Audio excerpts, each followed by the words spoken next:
James Harden needs some space. Oh, that's so sad. Plus, we'll talk about Blake Bortles being the designated survivor. I've got a list to figure out if you're old or not. Speaking of old, some granny sent nudes to her grandkids? What? All that plus Ask Me Anything right now on a Friday edition of Barry on Deck. Lego!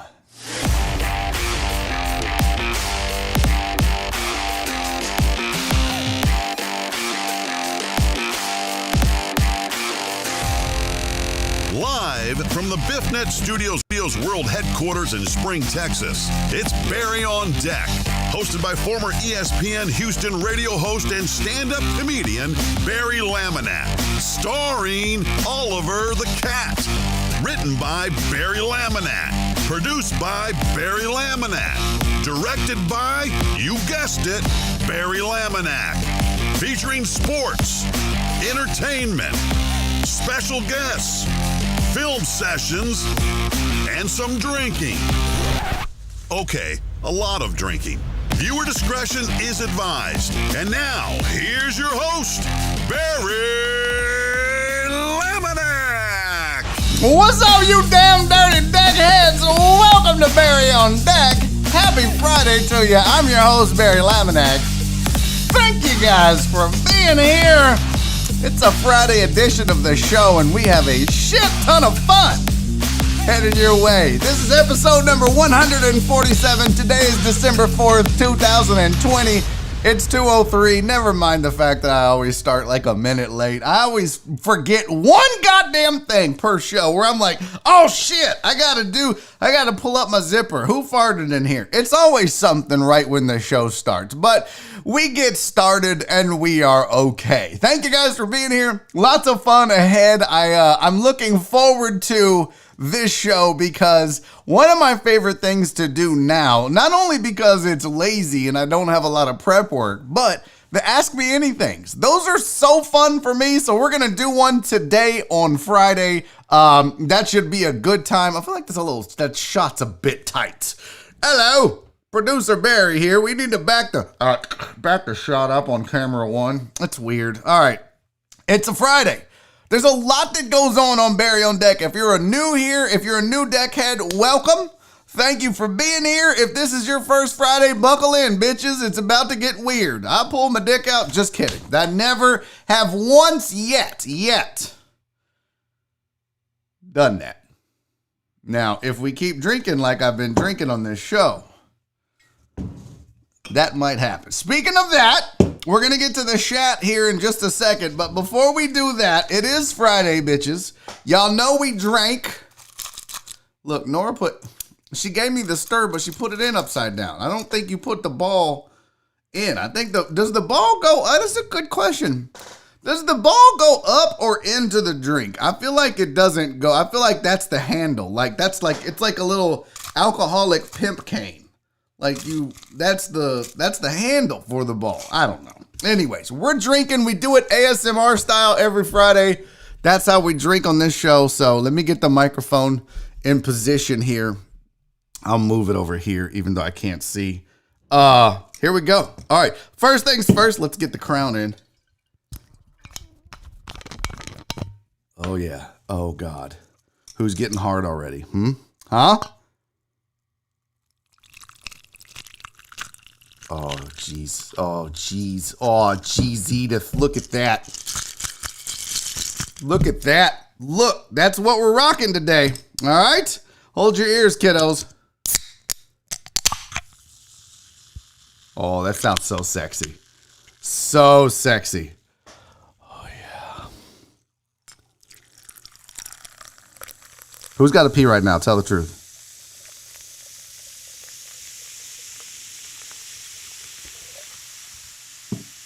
Oh, yeah.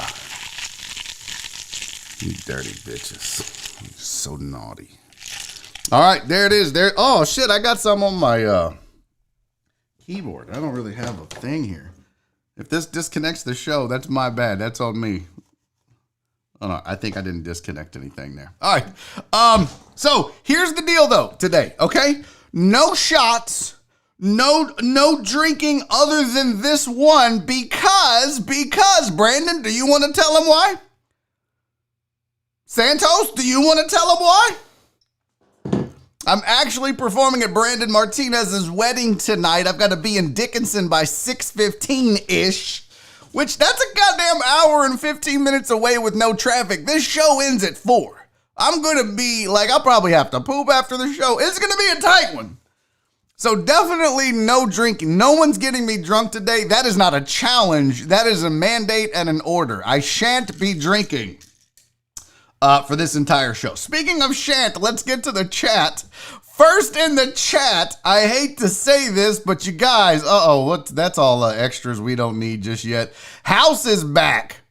He's like, did I get it? You goddamn right I got it. Now, I will say this, Cowboy fam immediately scooped in and blocked the Triple Crown. Immediately, which I'm here for too, Cowboy fam. Thank you for the super chat, buddy. He put screw house. But he definitely blocked the Triple Crown from House. And then I got all the goodness. Donna's checked in early. She was trying to get first. Didn't happen. But then Lil Uzi Vert with the weather report, which I love these weather reports every single day. He said, current conditions at BiffNet World Headquarters, 56 degrees, dew point 41 degrees, light winds, clear skies, 85% chance of Barry getting shit-faced live 2 days in a row. I hate to disappoint you, weatherman. Not today, playa. I'm going to be a responsible adult and not get shit-faced before I go tell jokes at Brandon Martinez's wedding. I'm not going to do it. I'm not ruining his wedding. That's up to him. How hilarious would that be if I show up and he changes his mind? Oh my God. Would we have something to cackle about on Monday? Holy shit. That would be great. All right. Let's get to the rest of the chat. Total Dallas, what's up, player? Thank you for your feedback on Patreon. We'll talk about that in a second. Alan Denson is here. KD is in the building. Sweet Donna, I already mentioned, and Cowboy Fam. Francisco Abarca, I have my AirPods in, so I get to listen live today. Hell yeah, buddy. That's what I'm talking about. Luis Alea is in the building, one of our chat moderators, by the way. Thank you, Luis, for your service every day. Truck driver Pookie is here. Welcome back to the Discord, player. Virginia Buttonweed is here. My guy. Love this dude. Always happy to have him in the chat. Rudolph Rodriguez. Sanitize, wash the hands, social distance. My guy, love the message every single time. Matt Poche, Jeff Bell, Brandon Kosian. What's up, dude? Good to see you. He said he forgot he's an hour behind. Well, welcome in, Playboy. Better late than never. Gregory Vega Jr. here. Good to see you. Tell Pops I said hello. Who else is in the building over in the chat? Brandon, I got Uriel Villanueva. What's up, playa? John Dory is here. Matt Poche, Mark Groppy is here. Who else? Oh my good. Aaron Little is in the building. I see Brandon Martinez. I see my sweet Jen. I still owe you a bunch of shit, Jen. I still owe you a lot of stuff. I'm way behind. You'll have to forgive me. Sylvia is here. White Magic is in the building. Eric Elman is here. Reverend Lord Chris Householder. We got Marty Z. What's up? All right. That's the Aaron J. Bryant. Okay. Charles Garza. I keep going. Jeremy Binnicker. Clarence. What's up, player? All right. Riley D'Alessandro. I just can't help. I want to say hi to everybody. All right. I apologize. Okay. We got a lot of shit to get to. We have a lot of things to talk about, including James Harden's pee-pee hurts. My pee-pee hurts. I need space. I'm a grown-ass millionaire that needs some space. Rub some dirt on your puss and get back out there, James. Okay, we're going to get to it, though, but it's not yet. It's not yet. And Eric, the AMA is not yet either. Don't start asking your questions now. That's going to be later. We still got a long ways to go. All right, we just did our ASMR drinking and the chat, and now we're, Brandon said, I plan to edit Barry's set to send it to him for a Patreon-only video. Oh, you going to record it? I don't know that was part of the agreement, that you could record my jokes. P. Jones said, please record the whole wedding. Yeah, even the part where he gets drunk and accidentally kisses his bride's sister. Yeah, record that too, Brandon. We have a lot of shit to get to. I mentioned the James Harden thing. I'm going to teach you how. That's the lawn talk for the day, by the way. How to care for your Christmas tree. I got you, famo. Plus AMA, plus a granny sending nudes. But y'all know we always start off on the show with show updates, okay? And one of the things that we do is the Patreon updates. So here is your Patreon update. So what the fuck is going on here? PK upgraded. Thank you, PK. She went to a big deckhead and went annual. Always appreciated when you do that. Christopher Jones also. Joan? I left the S off, buddy. I'm sorry. I owe you an S at some point. Christopher Jones updated to from official to huge deckhead for the year. Always appreciated. Thank you for that as well. I do have bad news. If you're hoping that we get to 200, we are definitely going in the wrong direction. At one point, we were at 132. We are now at 121. To be quite honest with you, I think people are getting sick of my shit. The Patreon. Now, look, I get it. We're in a pandemic and shit happens and people are like, yeah, I don't watch as much as I thought I would. Fuck it. I'm not sending this guy money every month. I understand it. I'm just letting you know where we are at since I'm going to disclose when we go forward. I'm going to disclose when we go back. There's no hard feelings. There's nobody upset here. But we are definitely trending in the wrong direction to get to 200. And once we get to 200, I will do 3-hour shows on Friday. Okay? So we're at 121 right now, and around the first of the month, we usually lose 3 or 4 people because of credit card issues or whatever. It's never intentional. They just forget to check and come back, and I'm too much of a puss to email them and go, hey, remember Patreon? Your card got declined. I don't want to do that to people. Fuck it. So that's partly my bad. There's like a list. There's probably like 17 people whose cards have been declined that I just don't bother. But if you do want to join the Patreon, if you do want to support the show and myself as an independent artist with no fucking job, as Donna pointed out so eloquently on my Twitch stream last night, thanks a lot, Donna. You can support the show by joining the Patreon. All you have to do to join Patreon, go to patreon.com/Barry on Deck. There you'll see a couple of tiers. You'll see the big deckhead tier, the huge deckhead tier. With those, you get everything you see on your screen. If you're in the big deckhead tier, you get that plus the stuff that was officially of the official deckhead tier. So all that stuff in the middle and the left. If you're a huge deckhead, you get everything on the screen. Plus now I'm adding semi-annual gifts for huge deckheads. And once a year, just randomly, I'm going to send you a gift if you're a big deckhead. So be on the lookout for that. It goes towards supporting myself and the show because Lord knows I don't want Nora to come in here one day and be like, all right, that's enough, YouTuber. You ain't making enough money. Go get a fucking job. And then I can't do this show anymore. So join the Patreon just so Nora will leave us alone and we can do this. By the way, she's here today. She's probably like, oh, that some bitch is making me the scapegoat. Listen, you use the tools that you have at your disposal. I do need that second stimulus to hit. That shit would be dope. That would be dope for sure. Reverend said in his defense, wow, with the caps, Rev, really? You got to time yourself out. In his defense, he didn't ask for space. The coach said he was giving him space. No one gives a shit, House. No one gives a shit. He needed space. He's a meow meow. We'll get to it. I do have a couple other things I want to say. Thank you to Truck Driver Pookie. $5 Friday. Truck Driver Pookie sent me a $10 Venmo. He said, here's $5 for $5 Friday. Here's $5 more because I've enjoyed watching you become an alcoholic slowly. So I have that going for me, which is nice. Cheers to you, TDP. Alex also sent $5 Friday, but he said, let's double it up. He sent it via PayPal. Alex Villanueva. Thank you, my dude. Always sends them to me. He said, keep striving to the top with Barry on Deck. The deckhead's got your back. You dancing monkey. You son of a bitch. Thank you, though, buddy. I appreciate both of you guys. I appreciate everybody that's here, that's on Patreon, that contributes. It means the world to me that I get to do this for you guys. Sylvia sent a $5 PayPal for Friday. Sylvia, thank you, sweetie. It is so nice to have Sylvia in the mix. We need more awesome deckhead ladies. We need more awesome deckhead ladies like Sylvia and Donna and Jen and PK. I've got to name them all because if I forget Mimi or Pink Valkyrie, if I leave one up, Sydney, now I'm in a pickle. Because if I don't mention one lady, House, if I don't mention any of the chicks,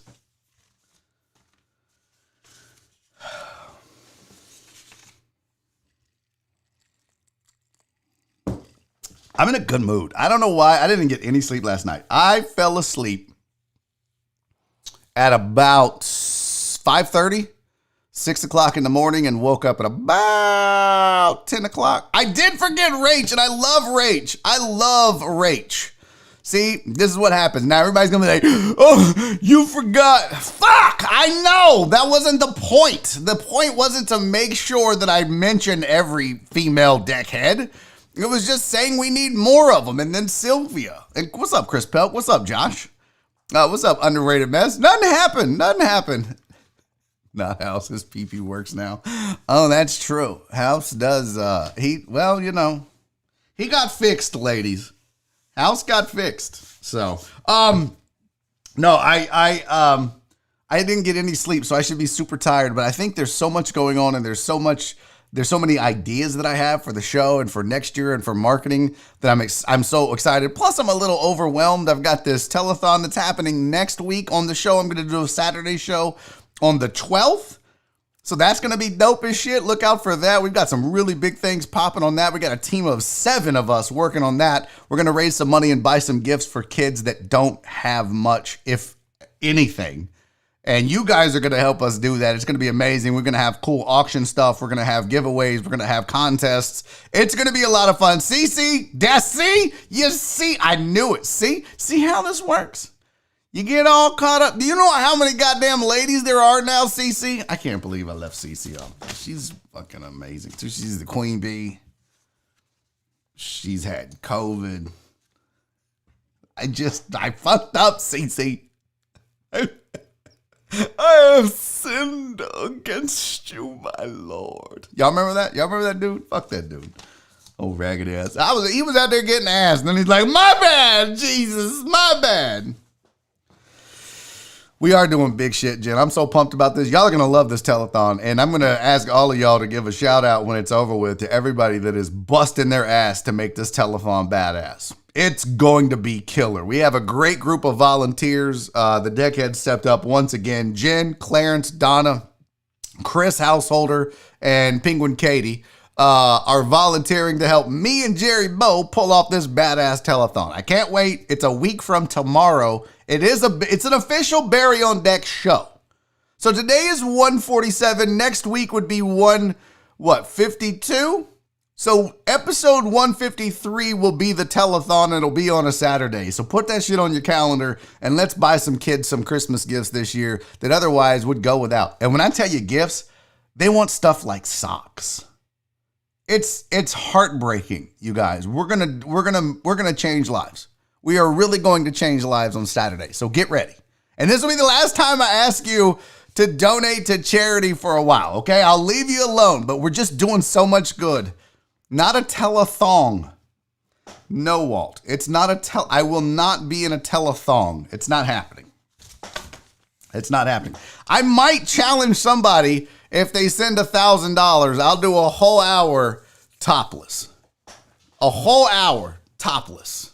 Titties out. You get to see my big fat, congested, hairy, mole-riddled titties for an hour. But you got to donate $1,000.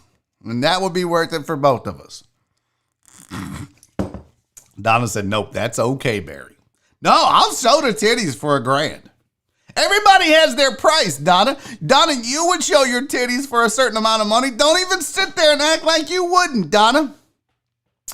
Everybody in this chat, man or woman, would show their titties for a certain amount of money. Now, for guys, it's not as big of a deal. 1,000. Yes, Eric Resendez. I said $1,000. You get together $1,000 and donate it to the telethon on Saturday. I will do an hour of that telethon with no shirt on. Chris Phelps said, I'll show my titties for a beer. You cheap asshole. Donna has morals. Bro, everybody's got morals, but everybody has a price. Cowboy Fan said he'd show his titties for a Miller Lite. Y'all some cheap assholes, man. Have some scruples, you raggedy bitches. Truck driver Pookie said I have to order that cinnamon toast crunch dust. No, bitch, I'm not snorting it. No. What up, Katie? Welcome in. Listen, we have a lot to get to. There was one. So we talked about Patreon, okay? And look, I showed you that we have gone down on Patreon. We were at, what'd I tell you? We were at 132 at one point. We've down to 121. And that includes adding some others. I think we've lost somewhere in the neighborhood of 25 patrons since this all started. People that have signed up and then went away. And I'm okay with that, but I think what I have to do as a business person is step back and say, okay, if people aren't continuing with Patreon, then they're not finding value in it. So what can I do to make it more valuable, to make it seem like it's not just there's no value in this for me. Now, I know some people are just going to leave because they don't listen to the show or they don't like me or they change their mind or whatever. I get that. But those of you that are here, the 121 of you that are still around on Patreon, I want to make sure that there's value in it for you. And for some of you, that just means that, hey, I'm supporting the show. It exists. That's the value for me. And I appreciate that. But for others, they want more gifts or they want more access to content or this or that or whatever. So if you're on Patreon, I have made a post where I ask you, the patrons of Barry on Deck, to give me your feedback. I asked, what do you like about Patreon? What could I improve about Patreon? What could I make better about the show? What do you like about the show? What could I improve? So there are questions for you that I want your feedback. Total Dallas has already checked in. Brandon Martinez has already checked in. So I implore you all, give me your honest feedback on Patreon and the show. Where can I add value to both? And I want to know that because I've always listened to you guys. I don't do everything you say, but I always listen. And there might be items that I can follow up on. For example, Brandon Martinez's feedback was, I really want a video at every break. Like when you do the 5-minute break, I don't want to just stare at that screen. And I agree with that, and I need to be better at finding 5 videos a week that are 5 minutes long that I can plug in for you guys to watch. I mean, copyright's a big problem, but I'm going to work on getting better at that. I promise you that. So give me that feedback, and I will try to improve. Okay? Deal? All right, let's get to the sports. That's enough horsing around, as my dad would say. That's enough horsing about. What up, Awake Reaper? Harden has not yet shown up to his individual workouts. We're going to get into more of that in a minute, but just so you know, from a Rockets perspective, Harden has not yet shown up to his individual workouts with the team.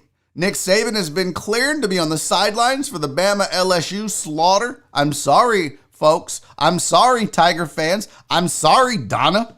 I'm sorry if you're an L, but they're bad this year, and Bama's really good. And Bama's going to whoop the absolute stripes off of the Tigers. It's going to be ugly, okay? It's going to be disgusting. The Yankees are reportedly interested in signing Uncle Michael Brantley, who is a free agent, no longer an Astro. How much would that hurt if he becomes a Yankee? How much would it hurt even more if you see other Astro, if you see Correa and Cole and Brantley as Yankees? Ugh, that's going to suck. Good possibility the Lions will trade Matt Stafford. That's according to Adam Schefter. He tweeted out that it is possible. It is possible that they trade him. The Lions ain't doing shit. They already fired Matt Patricia. He's getting older. Maybe trade him to a contender that's either, close or just needs a really good backup, or maybe I don't know. But I could see that happening. I could see them moving on and starting over. Start over with a new head coach, get in a new quarterback. I could see that. It's probably time anyways. Josh Gordon has been reinstated by the NFL. Oh, good. As if there's not enough train wrecks in sports. Let's add him back to the mix. Look, I'm all for second chances, but goddamn, how many chances is this cat going to get? See, Darren, that's a good question. Would Cleveland be a good option for Matthew Stafford? Yeah, if you don't believe in Baker Mayfield or you want some solid playoff insurance for Baker Mayfield, Matthew Stafford in Cleveland would make sense if they can pull that trade off and make things happen and going forward for the next year or so. Stafford still has some left in the tank, but I don't know that he's an organizational fit anymore for Detroit. So that's why you got to look at, all right, what else? Where else? What else? Hell, if Drew Brees retires after this year, maybe he's a Saint for the next couple of years. You just don't know. Don't know. Not a COVID cough, bitches. Luis said, this just in, Josh Gordon suspended for testing for marijuana. Literally. He's like, it's so good to be back. What? You need me to see me in the office? That would be his press conference. I should do a sketch like that, right? You sit down, you're like, Josh, how does it feel? Man, it feels great to be back. I've learned my lesson. I'm never going to mess up again. Yeah, no. What? Oh, you need to see me in the office after the press conference? Okay. Yeah, no, it's great to be back. Then he goes in, sits down. Yeah, you failed your drug test. What? Bro, I've been back for 3 minutes. Well, you probably got high in the parking lot. So funny. That's good shit. Oh, look. Jen says no, she don't want Matthew Stafford in Cleveland. Oh, you don't want to get better, Jen? Okay. Yeah, NFL stopped testing for weed. They kind of need to. I think the NBA said that they're going to get really lax next year, 2020, 2021 season. Going to, again, be very lax with the weed testing. They're not going to be busting people for weed. Listen, it is time, sports leagues, to just say, fuck it. Get high. We don't give a shit. As long as it's not, there's not steroids in your weed. As long as it's not making you do dumb shit. Like if you get high and get pulled over, that's one thing. But if you're just getting high and being a model citizen and still performing on the football field, who gives a fuck? I mean, I feel like we're close to the fact that there's almost more states where it's legal than not. Is that probably true? Can somebody validate that? I don't know why my coughing is. Yeah, that's what I was saying, Walt. NBA going lax again for 2020, 2021 on marijuana. Hopefully that becomes a full-time thing, but right now I think it's just for this season. They haven't completely decided if they are going to do that forever, so I'm told. Other NBA news out there that we need to discuss. Discuss? James Harden's pee-pee hurts, you guys. James is like that chick that she doesn't know what she wants right now. She just needs space to figure it out. Can you just not bother me for a while? Oh my God. This is a grown-ass man that needs space. This is a multi-millionaire whose pee-pee hurts. I mean, the fact that Steven Silas said what he said. Quote, this is the head coach of the Houston Rockets talking. From my perspective, my communication has been, I'm giving you space. And that's kind of where it's been as far as my communication with him. Guys like that need that. They need to figure it out, and they don't need someone banging on them all the time to kind of figure out where they're at and whatnot. That's your Rockets head coach, Steven Silas. I wonder if the Rockets, who in the midst of their commitment to pay James Harden millions of dollars, suddenly decided that they needed some space. Because James hasn't reported for his individual workouts. I don't know if he's going to report for preseason. I don't know if he's going to report for practices. We don't know yet. It's kind of in limbo. And this is why Steven Silas is trying to take a mature approach to this. But could you imagine if a team did what some of these players do? Could you imagine that if the team was like, listen, James, we don't know if we want to keep running ball hog basketball. We just need some space. Can you just not come in and we're not going to pay you? But we have a deal. Yeah, that doesn't matter. We're just not going to have you show up. Yeah, but I'm supposed to get paid if I show up for the work. Yeah. We need space. We got to figure out where we're at. We have to figure out what's in our heart. See, teams don't get the luxury of doing that. But then we all kowtow and S the D of all these players. Oh, my God, it's fair. Oh, bro, you signed a contract. You signed a contract. I'm sorry you don't like the owner. I'm sorry you don't like the fact that the head coach that also asked your D left. I'm sorry that you don't like the fact that the general manager whom you had under your thumb for 8 years left. I'm sorry you can't always have your way. Take your spoiled rich ass, get out on the court and play. You're making money, bro. You had your opportunities. This is not a shut up and dribble scenario. This is a you are contractually obligated to play, so go play. So things aren't going your way. I'm sorry. That shit happens sometimes. But the teams will never back out on their contracts. They might trade you. But that's their right. That's part of this agreement. That's part of the business. When you hear some guys that get traded, they go, well, it's the business. That's just how it works. That's the business. You get traded. Yeah. But what's not the business is, I don't know, my feelings are hurt. I don't want to be here anymore. I don't like it.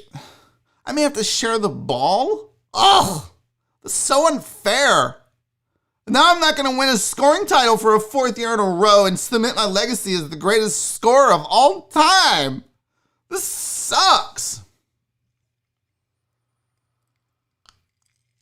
Darian said he acts like a king and only wants it his way and his way only. Yeah. Talk to people that have been inside that organization. Talk to my buddy Joe Blank on the press box on ESPN radio from, 11 to 1? Talk to him. It's, James has had a stranglehold on that organization. And now they're finally like, sorry, famo, but it didn't work out. And he's like, well, then I just want to leave.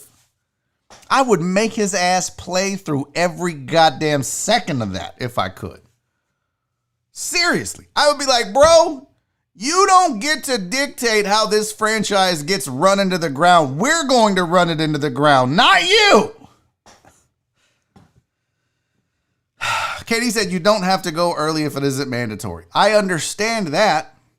My point is, has he ever not shown up? Has his head coach ever had to give him space before? He's not getting his way. He's acting like a baby. He doesn't want to be here anymore. He wants to go somewhere else and win a ring and be with people that like him and will give him the ball. Oh.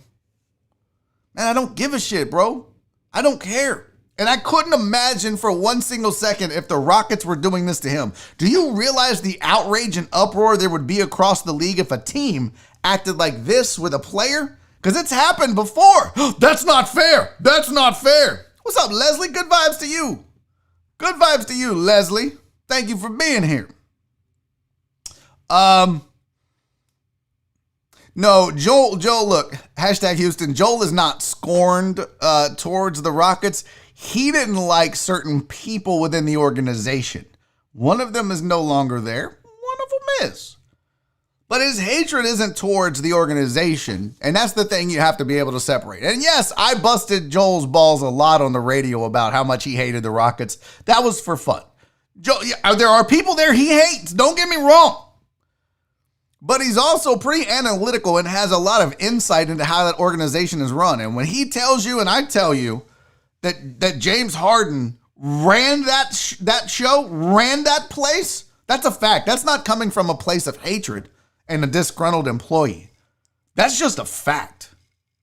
I mean, you could see it when you were in the locker rooms as a media member, when I would be at press conferences, when I would be roaming the halls of the Toyota Center. You just knew that was James's building. That was James's team. Period. Just how it went. There's no hate there. It's not disgruntled there. I missed the super chat. That's my bad. Fidel, my buddy. Pal, oh buddy, oh pal. He said the deckheads are here if you need anything. Stephen Luther, prayers up, my man. First of all, what did I miss in the chat with Stephen Luther? What's going on? How can we help? What's going on? Stephen, my buddy. What's up, dude? Where is it? Stephen Luther, my guy. He said, I'm here now because Barry and you deckheads helped clear my mind. Thank you for everything you do, Barry. Oh, buddy, I love you. Thank you, Stephen. Thank you for being here. Thank you for giving me the platform and the opportunity to help take your mind off of some shit. What did I miss? Where is it? I feel like there's more. Here we go. Please keep my family in y'all's thoughts and prayers. My 54-year-old mom just took her last breath from stage 4 cancer. I was with her and seen it happen. Man. That is tough, Steven. My heart breaks for you, buddy. That's not easy to deal with. I'm sorry for your loss. I'm sorry about your mom. I'm sorry you had to witness that. I will say this. The fact that you were able to be there, and I know it doesn't matter right now, Steven, but I think down the road, you will appreciate the fact that you got to be there for it. It's tough. If you need anything, please hit me up. You know how to find me.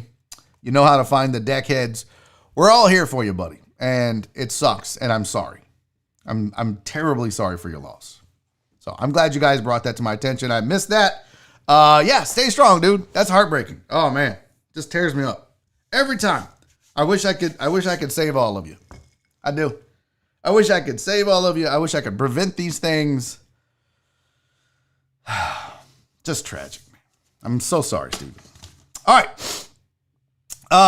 If he doesn't show up on Sunday, Katie said, then we can talk about it. Dude's been practicing in U of H. Man, I don't give a shit. Go be with your team. Katie, stop defending this dude. He's a fucking diva. Why are you so adamant about defending a multimillionaire whose pee-pee hurts? Why? This dude is a crybaby. This dude is unable to get along with anyone that they've paired him up with. Most of his teammates, once they leave, don't like the guy and have never had anything good to say about him. But guys like you will defend a guy like that for what reason? I don't know. Is he giving you some of them millions? You know, if you're running in his entourage, then by all means, keep defending James Harden. But this is just another example in a long line of bullshit that this guy has pulled on this organization. When are you guys, to borrow a phrase from my buddy Joel, when are you Kool-Aid drinking Rockets fans going to wake up and go, this guy's the problem? He's been the fucking problem, but he's a scorer and we wouldn't be good. How do you know? There are 15 other teams that make the playoffs damn near every fucking year that don't have James Harden. There are plenty of opportunities and good players. Stop. Dr. Dre tonight said, Katie is Harden's cup holder. Must be! Stop it! The guy's a diva. He's bad for this organization. And outside of having a bunch of scoring titles and being competitive every year, what's he done? What's he done? He's the MVP. Cool. What did that produce in that year?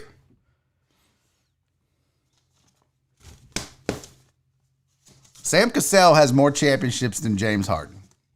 I'm just going to drink my tea.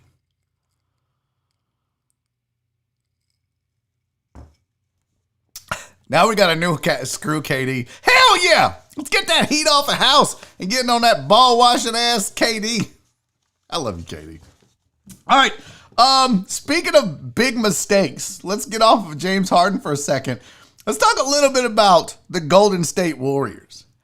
Yo, oh, that's the wrong slide. You dumb bitch. What are you doing, Barry? Get your shit together. So yesterday on the show, we went through the different jerseys, the new city jerseys. And if you recall, Golden State, who used to play in Oakland, but then moved to San Francisco and is now suing Oakland for $40 million in renovations that they owe that they don't want to pay because they're not in the city of Oakland anymore. They decided, you know what? We're always going to be Oakland, even though we're San Francisco. Also, fuck Oakland. But we're always going to be Oakland. Let me tell you what's going on here, folks. We don't want people in Oakland to hate us and go support the Kings. So we're in San Fran. We know they're going to show up. They got more money. But we can placate the Oakland crowd and maybe keep them too. Now we've got two cities to be our fans, which they kind of were anyways. But I could see Oakland people defecting to Sacramento if they become better, which is a long ways away. Because Oakland will fall off at one point. But the thing is, they go through all this drama with the city of Oakland. Then they're like, well, let's put Oakland on the jersey. We'll never forget our time in Oakland.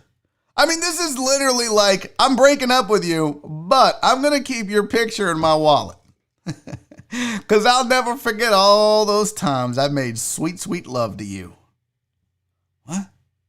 You know, I'm going to make love to this new chick, but every once in a while, I just want to be like, ha ha, remember our weird relationship? Because I'm due.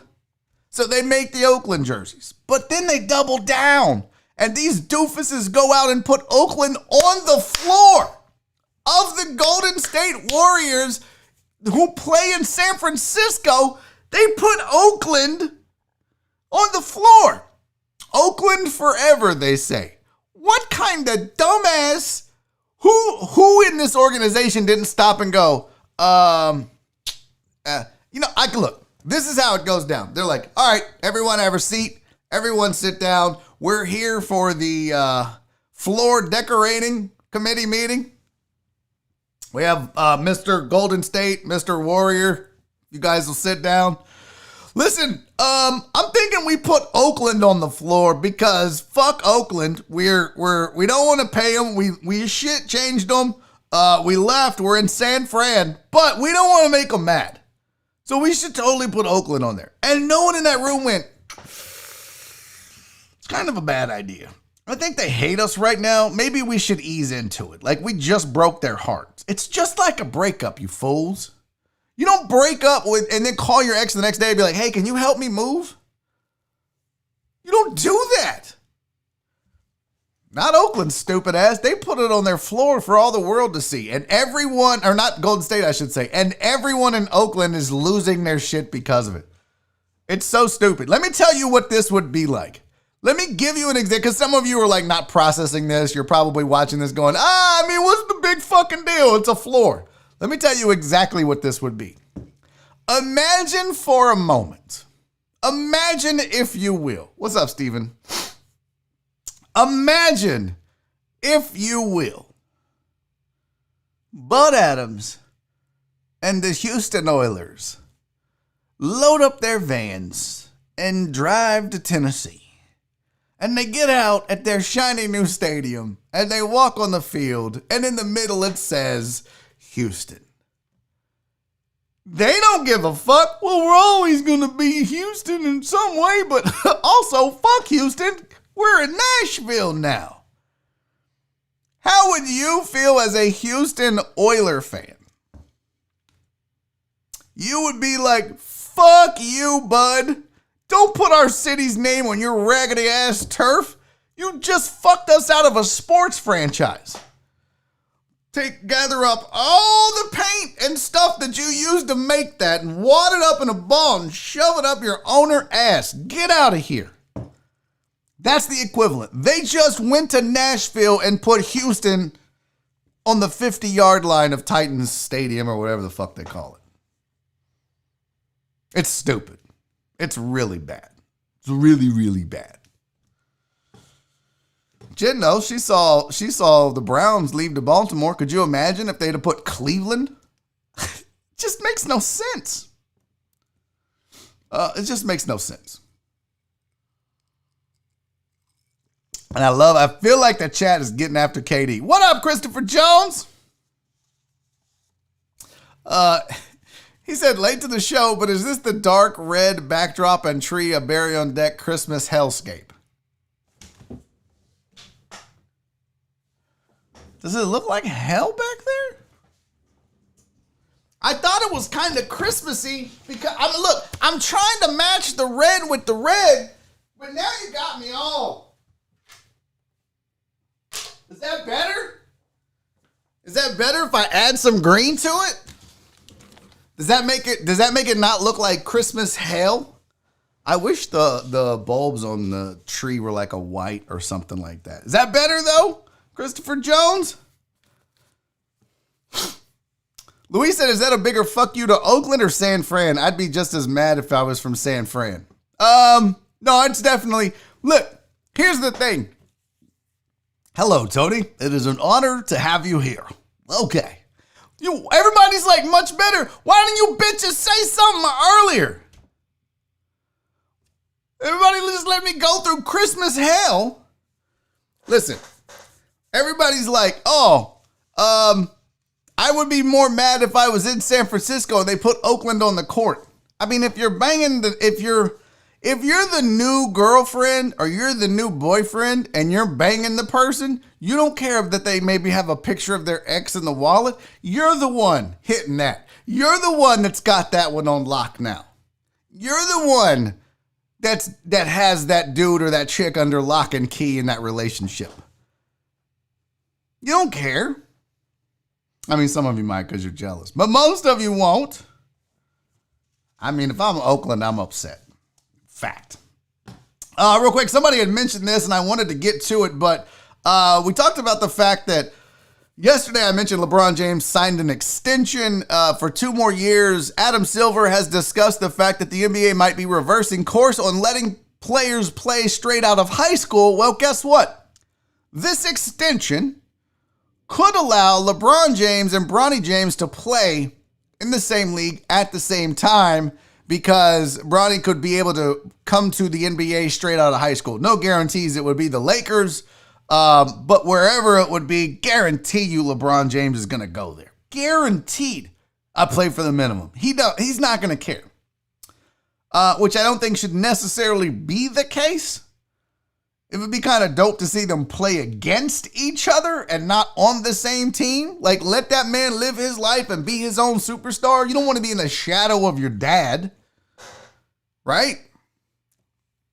My initial thought on this when I read LeBron James and Bronny James could play together in a couple years, my initial petty hater thought was, who gives a fuck? That's just LeBron manipulating the system. You know what? I don't have kids, but I understand the passion and the love that you guys have for your kids and that you would do anything for them. So I think any parent would see that and go, that's pretty cool. You have the opportunity to do that. You take advantage of it 1,000%. Every parent on the planet would do the same. So I'm not going to begrudge him. I'm not going to hold it against him. I think if he starts to manipulate the system a little bit, then that's a problem. Also, if the NBA tries to railroad this change through just to make that happen, that's a problem. But Adam Silver said, we still have a lot to figure out. We're still looking into it.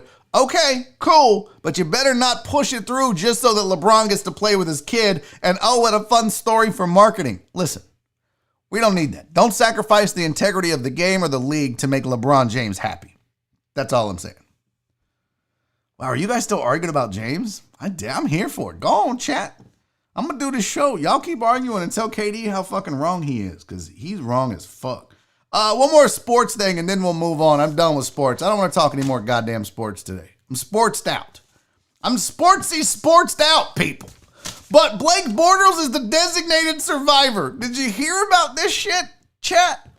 So the Denver Broncos had all 4 quarterbacks get COVID because they were all 4 in the same room at the same time when one of them had COVID. So they all got COVID. So none of them played. They didn't have a quarterback. They ended up starting a wide receiver, a backup or third string wide. They had a practice squad running back as their third string quarterback. It was a goddamn nightmare. The NFL was pissed. They fined them. So they've learned their lesson. So now what they do is they went presidential protocol on their asses. So now the Broncos will always have one quarterback who has been designated as their designated survivor, and it's Blake Bortles. So he is not allowed to attend meetings in person. He is not allowed to be around the other quarterbacks. He has to isolate in a room or in his office or at his house by himself while the rest of the team meets, just in case it happens again. He can step in and be like, I'm here, bitches. I'm healthy. Let's run this country. I wonder if every team's going to do this, number one. Number two, it's the fucking Broncos. No one gives a shit if a third string wide receiver is quarterback this year. No one cares. They're awful. Get over it. If this was the Chiefs, okay. If this was Pittsburgh, okay. Lamar Jackson, Deshaun Watson needs back, okay. I get it. I mean, but let's be real. No one gives a shit about the Texans either. It's the Broncos. Settle down, folks. I love that they do have this like, all right, Blake, here's the game plan. If we lose one, if we lose two, if we lose three, you're our guy. We need you always out of harm's way. Claire said who is completed? I hope you're talking about Blake Bortles. Yeah, that's the other thing. Is that who you're going to pick? Really? Doesn't make a lot of sense to me. Oh, you know what? I have one more sports story for you guys. I've got to do the reads. I didn't even get to those yet. We'll get to those in the second hour. Did you see this high school kid that attacked a referee? Did you see this bullshit?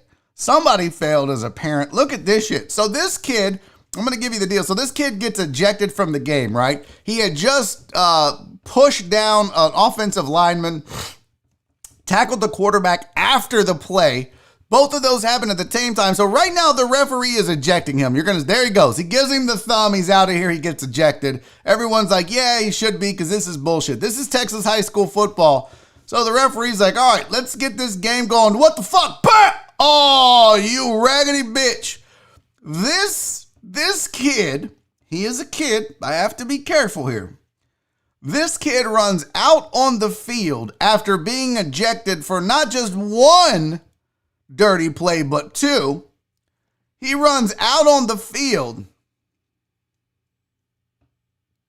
and hammers. I mean, bro, look at the air the ref got. This is definitely not an official film session, but look at the air right there. Oh boy, look at his feet off the ground right there. Look, I'm going to get the feet in the air part. Oh shit, I missed it. Oh, come on, give me that feet. There it is. Brody got his feet in the air. Chicken shit move by that kid. Oh, they're stuttering. Where's Stuttering Oliver at? I don't even see him on screen. How come he's not showing up? Where's my little... Oh, there's the confetti. That's the wrong one. How come Oliver's not showing up? Oh, there, he's on the other side. I moved him. Duh, I moved him below the watermark. But chicken shit move by that kid. They restrained him. He had been ejected already. The rest of the referees are pissed, or the rest of the umpiring crew officiating crew, I should say, is pissed. They kick him out. And then the district releases a statement that says, we're sorry. We're sorry to the official, to his family. We're sorry to everybody that had to see that. It's unacceptable. Not only was the kid kicked off the team, but the team who won the game, by the way. What was the name of the team? Hold on. I'm going to get this here. But the team that he was on won the game. They have been kicked out of the playoffs, which is the right move, by the way. That's exactly what you do. You teach this lesson to everybody in the district and around high school sports throughout the state of Texas. You cannot do that to an official, no matter how mad you are, no matter how dirty you think he did you. You can't do that. And if you do, not only will it affect you and hurt you, it is going to hurt your entire football team and all your teammates. Period. So good for them. Edinburgh. Yeah, that's who it was. Edinburgh. And they won. Gone. Out of the Texas high school playoffs. Done. Because he had to act like an ass. Good for them. Good for them. Jimmy John said, Barry, this is the second incident for this kid. He did something similar while on the high school soccer team the previous year. They need to get that kid some counseling. That kid's got other issues, apparently. Other issues for sure. I missed a super chat from my buddy Christopher Jones. Me and Mr. Jones. Okay. I'll stop singing. Christopher Jones, thank you for the $2 super chat, my friend. He said, who is your designated survivor, Barry? House? That's a good question. Who is my designated survivor? Okay, here's what we're going to do, Mr. Jones. We're going to do the AMA next hour. I have some topics. We're going to get to our lawn talk for the day, which is how to keep your Christmas tree, how to maintain your Christmas tree. We'll probably do that list, or either that or we'll do the nude granny. But coming up at 3:20 or 3:30, we're going to do Ask Me Anything, and that will be the first question I answer. Until then, it is 2:55, bitches. That is hour number one of Barry on Deck. We have to get to a break. And when we go to the break, because Brandon Martinez requested it and I didn't show it to you last week, I am going to show you guys, this is the Barry on Sports for the previous week, not this week's. This week's dropped last night / this morning. Please go check it out right here on the YouTube channel.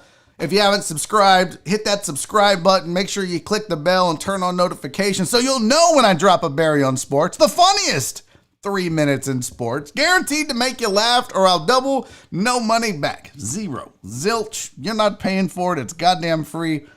I do all my writers do all the work. Okay. Anyways, go check it out for me, please. And then watch last week's during the break so you can see what you're going to see. We're back in 5 minutes, maybe less. I don't have to poop today, but if you do, go poop, go pee, smoke a cigarette, whatever it is you do during these 5 minute break. I will see you on the other side. Go grab a friend, bitches. It's Barry on Deck.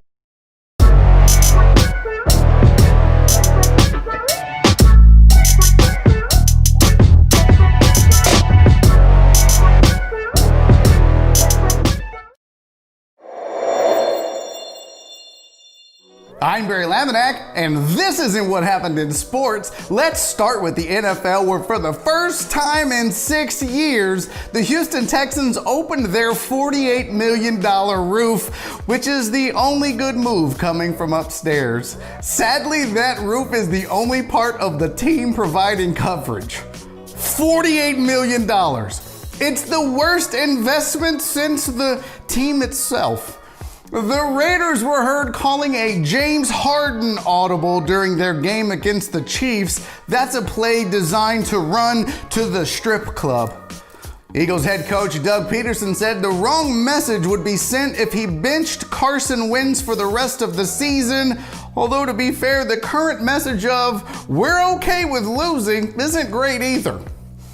The Dolphins ran over a referee celebrating an interception in their game against the Broncos, and while the referees lost this one, they are heavy favorites against the Jets next week.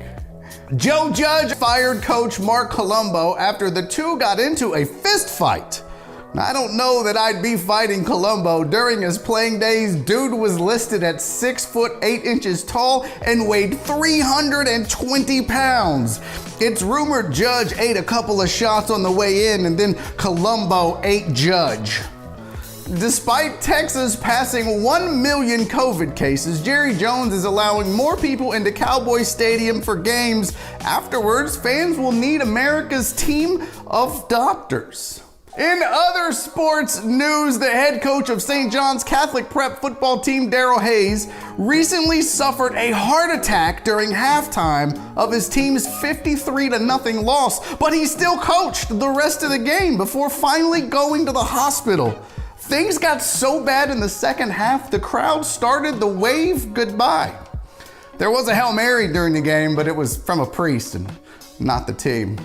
MLB has suspended Robinson Cano for 162 games after the Mets second baseman tested positive a second time for PEDs. Authorities became suspicious when someone on the Mets was doing good. Cano is not allowed to play for the Mets next year. No word on what the punishment will be, though. I guess this means that Robinson can no longer play baseball next year, huh? Who's doing it? Okay. After making $5.4 million last year, Dwight Howard, former Laker, said he won't play for free anymore. Look, I'm sorry, Dwight, but you average 7 points and 7 rebounds a game. If you play like an intern, you get paid like one. Clemson head coach Dabo Swinney claimed that Florida State used a positive COVID test from a Clemson player as an excuse to not play them last Saturday. He just can't believe they're not dying to play them. Now we know why they call Clemson Death Valley, right? And finally, in order to motivate his team, Cowboys head coach Mike McCarthy brought watermelons on the road with him to smash during team meetings. And just like the Cowboys, they too were seedless. Happy Thanksgiving. I'm Barry Laminack. That's not what happened in sports.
I got your bitch. Sitting down the goddamn corner doing dope.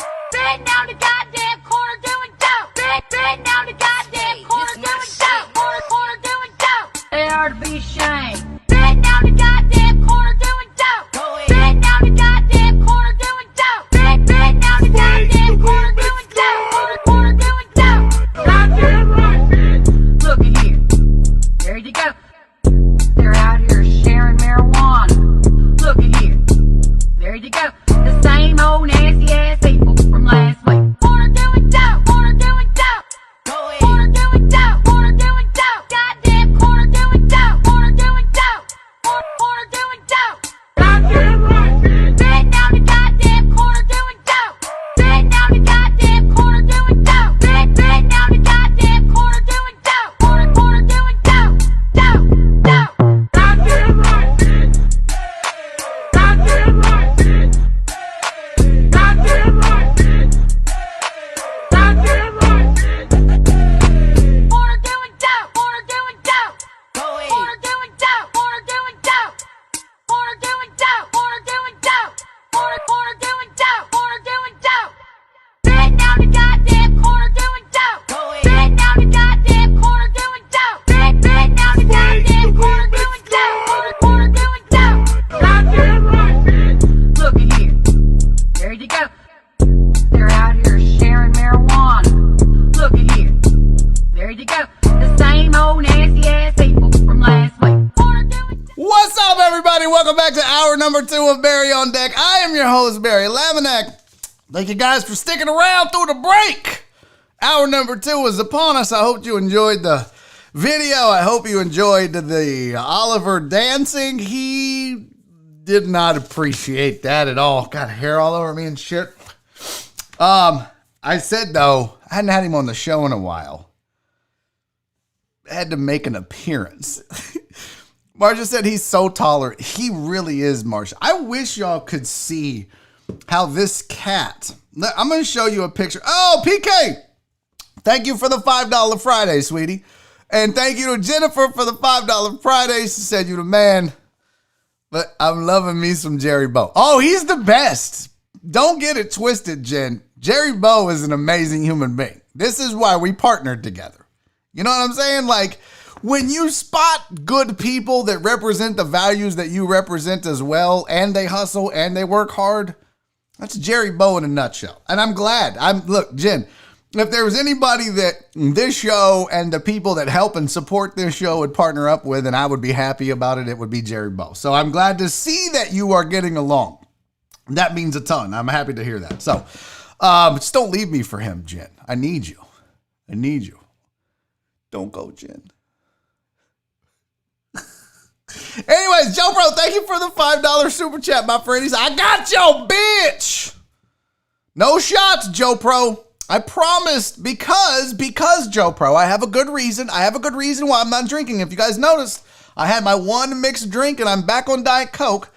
Joe Pro, I am doing a set. I am performing tonight at Brandon Martinez's wedding down in Dickinson. Now, I'm up in Spring, the Woodlands area. I have a long-ass drive after this show. I have to be in top mental condition to be able to perform for him and his family. I'm a professional, so I will not be drunk for Brandon's wedding. Maybe after. No, I have a long drive. I'm going to hang out, have a couple beers, and then I'm bouncing because I got shit to do. I owe Jen a bunch of stuff for this telethon. So, Joe Pro, I love you, buddy. Can't do any shots today, though. I promised. One drink, that was it. I mean, it was a good drink. Don't get me wrong, but nope. Can't do it. I love you all, though, very much. And thank you all for the $5 Friday Venmos and PayPals and all of the support that you guys have given me. Okay. Where did we leave off? Oh. I want to start this hour with the fall. We're going to do the AMA, don't forget, at about 3:20, 3:30, probably end the show on that. But I wanted to start this hour with the following TikTok video. I think you guys are going to like it. Listen, just listen. Everybody, stop what you're doing. Everybody chill the fuck out for a second. Just listen. You can watch too. There's video. You should definitely watch this lady's reaction. But listen to this video, this TikTok. A grandmother accidentally sent nudes to her grandbaby and then called him and left him a voicemail and said the following. Check this out. Raven, this is your grandmother. I apologize so much. I sent you pictures. I pushed your name by mistake. I meant to send it to my friend Brian Allen. Please delete that picture from your group. Please, grandma, baby. Grandma, when I looked up at my thing and I seen that, I felt so bad. I was sending it to Brian Allen, but you know your grandmother don't. I got so many questions about this. Let's stop one more time. Let's one more time. Listen. Raven, this is your grandmother. I apologize so much. I sent you pictures. I pushed your name by mistake. I meant to send it to my friend Brian Allen. Please delete that picture from your group. Please, grandma, baby. Grandma, when I looked up at my thing and I seen that, I felt so bad. I was sending it to Brian Allen, but you know your grandmother don't. First of all, so many questions. First question. Did Brian ever get his coochie pics? Did Brian Allen ever get them coochie pics? Because you know Granny sent them and it was like, oh shit, I sent it to Raven and not Brian. Oh my God, my grandbaby done see my titties and my coochie right now. And then she probably totally forgot about poor Brian Allen, who is sitting at home, buck-ass naked with his junk in his hand, waiting on them granny titty pictures to come in. And Brian's like, this bitch said she was going to send me some titty shots. Where are my pictures at? And Granny was like, click, click. Well, I mean, she's Granny, so she was probably down here. Click, click, and the titties. And then said send, and then was like, oh shit, I sent that to my grandbaby. Baby, please. Grandma's so sorry. Please. Could you imagine your grandma accidentally sends you nudes? Could you know how fucked up you're gonna be for the rest of your life? There are certain things you should never see in this world. You should never have to bury your child. You should never have to see your child pass before you do. You should never have to see kids suffer. And you should never, ever have to see your grandmama naked. I'm gonna tell y'all right now, if I had ever seen my grandmother naked, I don't know if I would have ever had sex again. I probably would have just turned my dick in. I'd have been like, you can have this. I'm not using that anymore. I'll never get, anytime I think of titties now, grannies is like, I've seen them. You can't unsee that. What's the worst time? Oh yeah, no, you came in at the perfect time. We're talking about Granny sent her grandkid nudies. It's the perfect time, Pink Valkyrie. One day you're going to be a grandma. You need to listen to this. This is the precautionary tale here, Pink Valkyrie. Pink Valkyrie, I don't want one day you accidentally send nudies to your grandkids and they're like, Mama, why did Grand send us titty shots? And then you got to make that phone call. Sweetie, Grandma's so sorry. I meant to send those to a boy and I accidentally picked your name. So I didn't even mean to send you that butthole shot. I'm so sorry. Like, we don't even know what they were. I hope they were just like titty shots. I hope it wasn't like a put your feet, like she didn't have her feet up on the desk all like click, click. Well, she's a grandma, so it was probably like click. Pzzz. Like it was probably more of a Polaroid shot. But damn, yeah, Maddie would kill you. You think your grandkids would kill you? Maddie would kill you?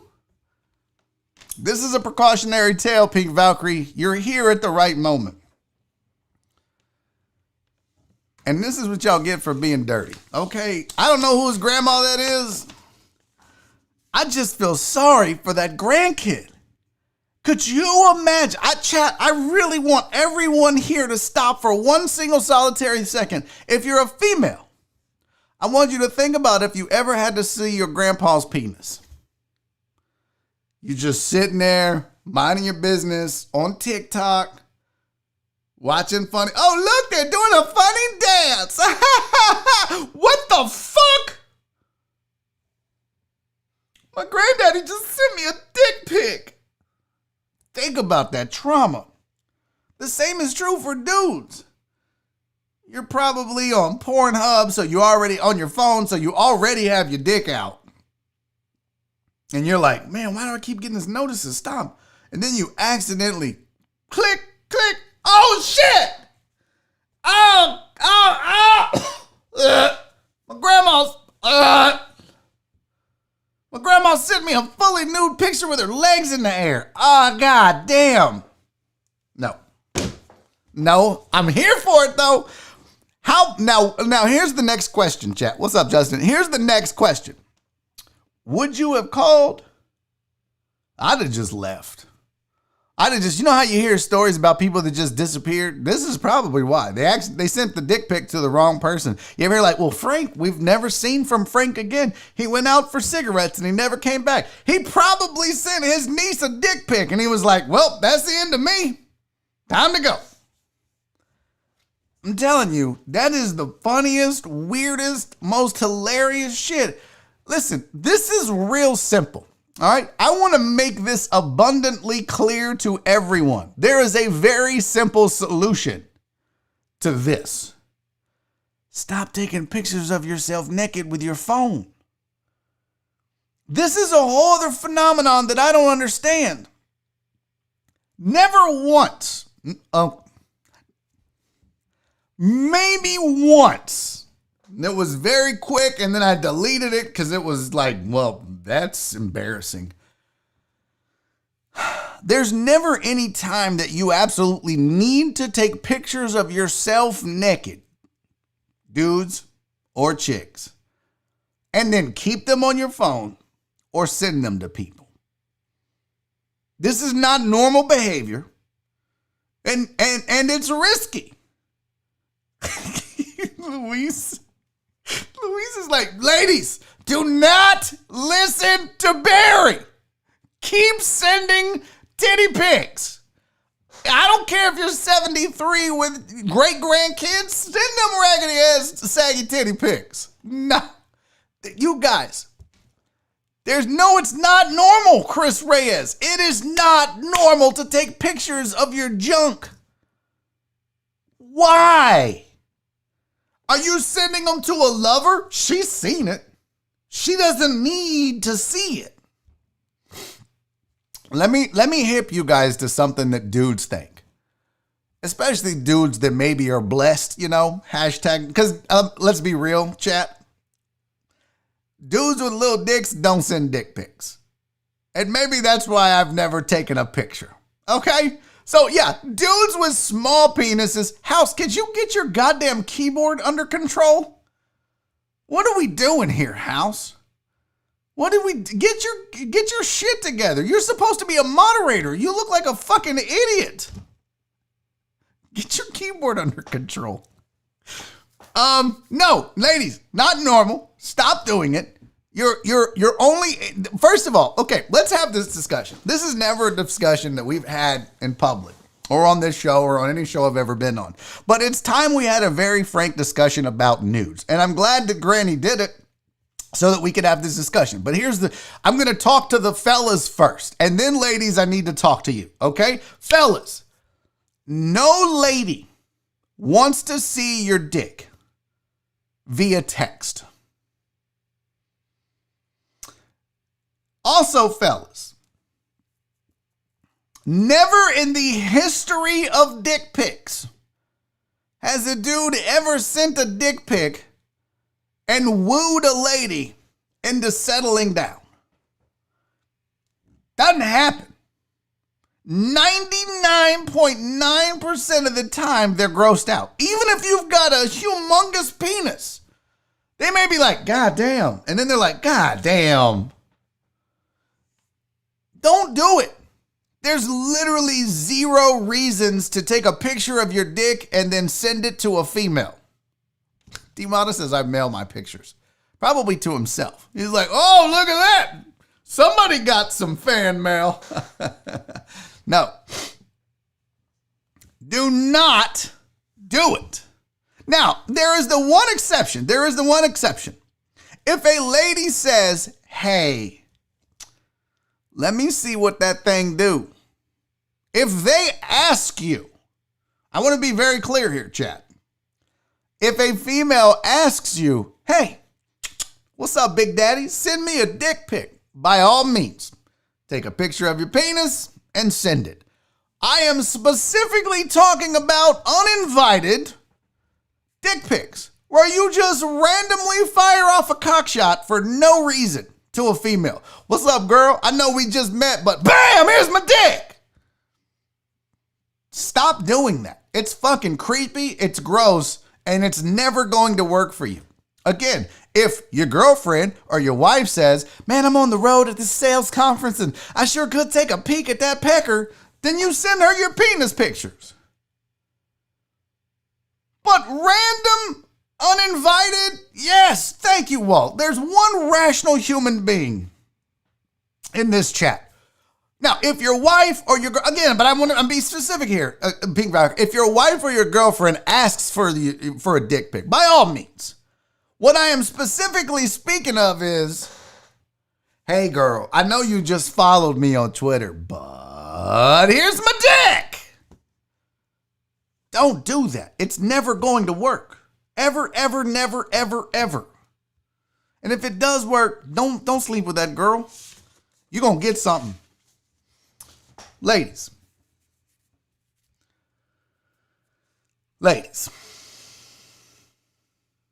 I want you to know something about you taking nudies for your man. He shows us. Period. It's literally like if there was a relationship bingo, if there was a how to be a dude bingo card, getting nudes and then sharing them with your friends is a square. Some dudes never get a bingo because they never fill out that square. No one ever sends them a nudie, and that's okay. But every dude that gets a nudie is showing somebody. And the chances of your titties ending up on the internet is very, very, very high. So I will say, if you do take a titty shot, don't include your face. Do not include your face. Don't include your face. Wallace, bro, get out of here. Get out of here. You showing your boys titty shots. If some girl sent you titties, you're showing them to your homies. No, house. Yeah, you would say never share them. Every dude shares them. You guys are full of shit. You guys are full of shit. No dude sits on titty pics and just keeps them to himself. We all want to, no. Ladies, I want you to look at the faces of a bunch of goddamn liars. That you see these in the chat? I'm going to start showing you faces of bullshit ass, full of shit, lying sons of bitches right here. I'm going to start showing you some pictures of them. Wallace Wilts. Well, he ain't put his face because he's a fucking coward. I have never shared them. That's a boundary. Lying sack of shit. This dude with these beaver teeth is a goddamn liar. Eric Resendez, goddamn liar. KD, there's a face of a fucking liar. Let me blow that face up. Let me get this Harden. Why can't I get this thing? Hold on. What's going on here? Oh, my overlay's on. Now I got it. Let's blow this face up. Look, that's the face. No, put his face back on this goddamn screen. There's the face of a fucking liar, ladies. Right there. I don't share titty pics. Bullshit. Yes, you do. Every dude shares titty pics. Do not send men nudies with your face in them. They're going to show them to people. They're going to show them to people. Truck driver Pookie. Dudes don't Don't share. Barry is lying. Ladies, they're all fucking liars. All of them. Every one of them. Hey, bro, it'll just be them and one other guy. Now, if I show you, you swear not to say anything? I've literally had dudes be like, look, I want to show you this. This isn't my girlfriend or this isn't my wife, but this chick sent me these titties, sent me this nude picture of her. And I was just so excited. I got this random nudie from this hot chick. I just wanted to show it. And somebody else needs to see this and know that I'm getting these random nudes from a hot chick. I'm telling you, ladies, don't send them. Period.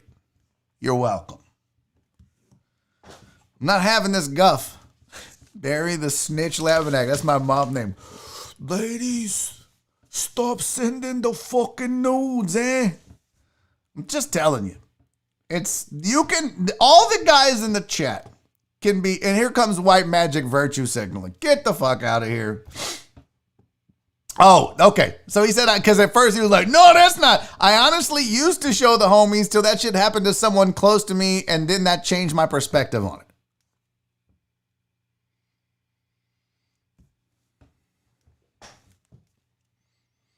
What's the lesson here, though? I used to show them. We all do. We all do. I'm going to tell you right now, no lady has ever sent me a nudie, nor has never taken a nude picture. Too classy. No chick has ever sent me a titty shot. But rest assured, if you send me your titties, I'm showing somebody. Okay? You send me a titty shot, I'm going to show somebody. I might show Norm, babe, look, this crazy chick that's a fan of mine sent me her titties. Look at that. That's wild. She'd be like, oh, Lord, nasty bitch. But then in the green room with the other comics, y'all look at this shit. Look at this. This chuckle fucker sent me her titties. Look at that shit, bro. I'm telling you, ladies, don't listen to these dirty motherfuckers in the chat. They're all liars. They're all virtue signaling liars. Every one of them. Every one of them. Sergio Barry Fires is here. Yeah, well, that's the facts. All right, we're going to do an AMA in a second, but before we do the AMA, I need to tell you about the Boiling Dragon. Not just need to tell you, want to tell you, desire to tell you, am excited to tell you about the Boiling Dragon because they offer fresh seafood to the Pearland area with an Asian twist. Their boiled seafood flavors include their house original, their garlic butter, their Thai basil. You're going to love them all. Plus, they have more. They have specials in dishes like campinchana, clam chowder, the chowder fries, the gumbo, the shrimp crab puffs, Brussels sprouts, catfish, and shrimp baskets. You name it, they got it. All delicious, all waiting for you. If you're south of I-10, do me a favor. Head on over to the Boiling Dragon. They have off-the-menu chef specials as well, where all you got to do, get on their social media at the Boiling Dragon on Facebook and Instagram. And seriously, you guys, when I tell you this, if you have a Facebook or Instagram account, it is completely free to follow them, to like their page. And even if you were like, hey, heard about you guys on Barry on Deck, keep doing what you do. Even better, because in there like, oh shit, advertising works. So if you're Crystal Collins and you love the Boiling Dragon, why not hop on their Instagram and let them know? Love your food. Heard about you on Barry on Deck. So follow these people for me, would you? It costs you nothing to support the people that support this show. They have one location, like I told you. It's in Pearland, I-10, or south of I-10. Get over there, 11625 Broadway Street in Pearland. They're open Monday through Saturday. Hours are on the screen. Do not miss the opportunity to have some of the freshest seafood with an Asian twist in the Houston area. It's the Boiling Dragon. It's delicious. Hey guys, check out Hemp Vita while you're online. Seriously. Hemp Vita, first thing I want you to know about their products, all their cannabinoids are organically grown in the U.S. You don't have to worry about it. They're dedicated to providing you all natural wellness products. So you're not getting some kind of, I don't know what's going on here. None of their products have THC, so you don't have to worry about getting popped on a drug test. Well, you shouldn't have to worry about getting popped on a drug test unless you're doing something else, you know what I'm saying? But their products have no THC in them. It's all CBD, which is legal in the state of Texas or wherever you're at. It's probably legal. Probably. Make sure you check. But CBD has been known to help with inflammation. It's been known to help with pain relief, insomnia, anxiety, seizures. I can't tell you guys how many of the deckheads and my family and friends have sent me testimonials about Hemp Vita's products. I kid you not. Joe Pro, my mother, Nora, Penguin Katie, Chris Householder, Jen, KD. I mean, these are all deckheads that you know that have used it. Pink Valkyrie has said, oh my God, Barry, she was in so much pain and she was like, bless you for turning me on to this stuff. If you have those issues that I mentioned, specifically the inflammation, the sore muscles, the sore joints, and you need some pain relief in your life, check out that Hemp Vita CBD gel. It's available online. And if you can't sleep, check out the gummies. I'm telling you, man, I take them gummies. Daddy go night-night. Daddy definitely goes night-night. Hey, guys, also, this is just for the men, just for the moment. But I want to talk to you guys about getting healthy because 2021 is coming around really soon. We are December 4th. And next year, you guys are going to swear to get healthy. But you're not going to know. You're like, well, I mean, what do I do? I'm going to tell you exactly your plan for getting healthy in 2021. Step number 1, get up off your butt and get to the Y factor. Get over there and get a wellness exam and stop being lazy and start doing something positive for your body and for your life and for the people that love you, like your wife and your kids. If you're not going to do it for yourself because you're too macho, do it for your family so that you're around for them. Ladies, tell your man to go get a wellness exam. Talk to your dad, talk to your brother, your uncle, your son. Best place to do it is the Y Factor. All right, go to mancenters.com. You can sign up for an appointment right there. They're going to take care of you, and they respect your time when you're there. I actually went and got a wellness exam from the Y Factor. I was in, I was out, no problems. They found some issues. They developed a playbook for me. They will do the same for you, and then you have a plan of attack for 2021 for exactly how you need to get healthy. And guys, I'm not just talking about having your junk checked out. They're going to check your cholesterol. They're going to help you with dietary needs if you need that. All right there at the Y Factor. Women have OBGYNs. Men have the Y Factor. So I want you to take that journey to health with me in 2021. So go check out the Y Factor. All right. It's 3:30. We didn't get to some of the things I wanted to get to, but I don't want to miss out on the AMA. We've had 2 questions already. I didn't create a slide for it, but I'll do this. This is pretty easy. If you want to ask me literally anything, feel free to do so. I will say this, though. If you're going to ask me a question, there is only one rule. 2 rules. Well, so be respectful of my wife. Like, don't be like, hey, what's Nora's favorite sex position? I will ban you from this show. I just want you to know that. You guys should know by now, some of you, but I don't fuck around when it comes to Nora. So be respectful of my wife. And look, if you want to ask me questions about how the radio business works or certain things, but I'm not going to throw dirt at anyone at ESPN 97.5, my former employer. So don't ask me those questions. Otherwise, if you want to ask me, have I ever touched another man's penis? Whatever you want to ask me, I will answer, and I will answer honestly. Here's what you have to do, though. You have to put #AMA to start the question. I'm only going to scroll through the chat, and I'm going to look for that hashtag starting now. So if you have a question for me that you want me to answer honestly, I will do that. Just make sure you put the #AMA before the question. Otherwise, I'm not going to see it. I'm going to ignore everything else in the chat except for those messages. Now, Christopher Jones did have a question. Who was my designated survivor? So that's going to be question number 1.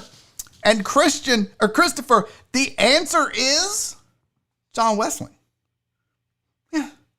John, if I die tomorrow, it's John on deck. I mean, that's the natural order of progression here.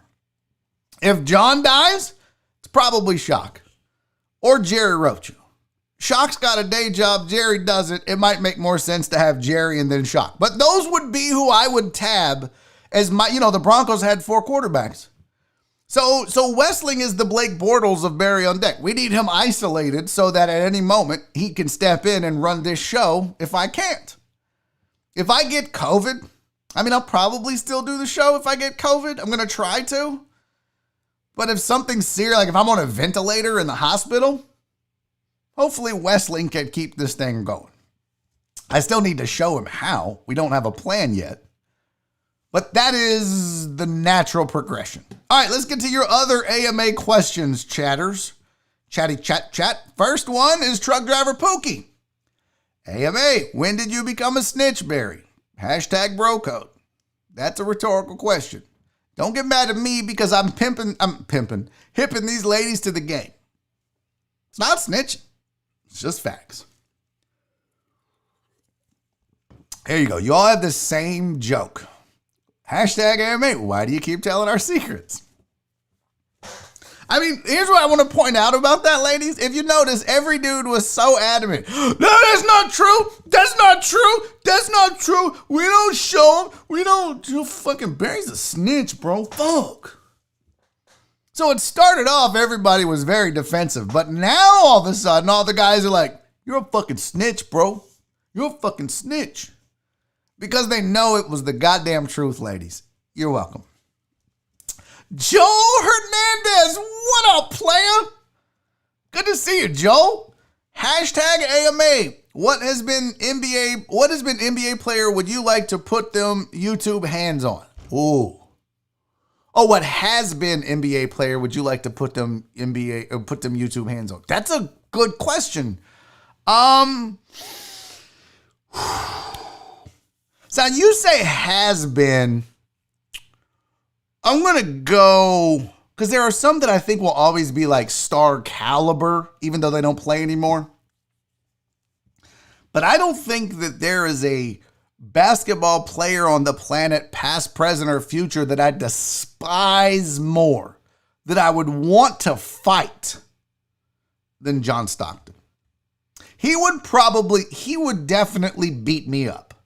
But I would love to go Jake Paul and his bitch ass.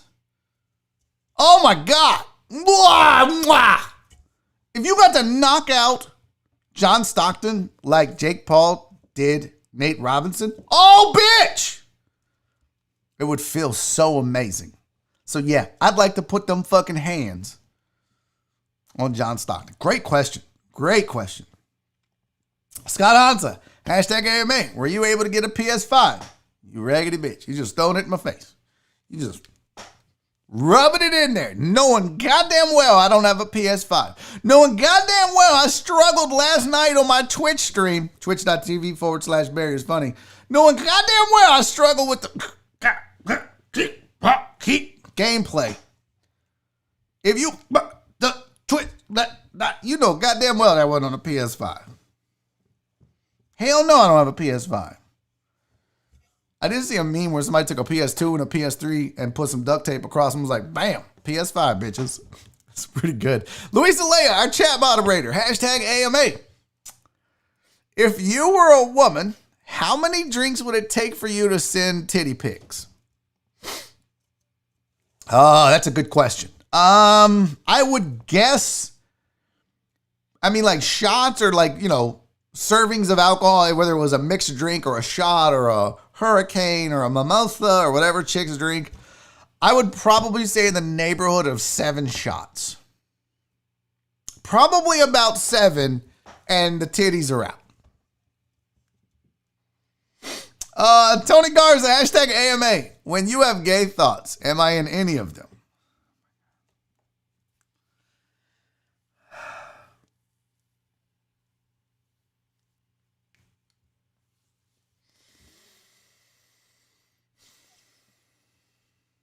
Sometimes.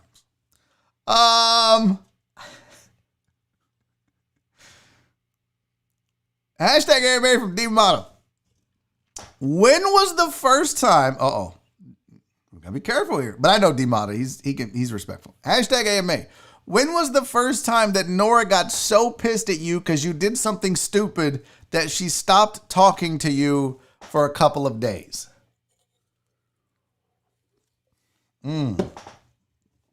Oh, man.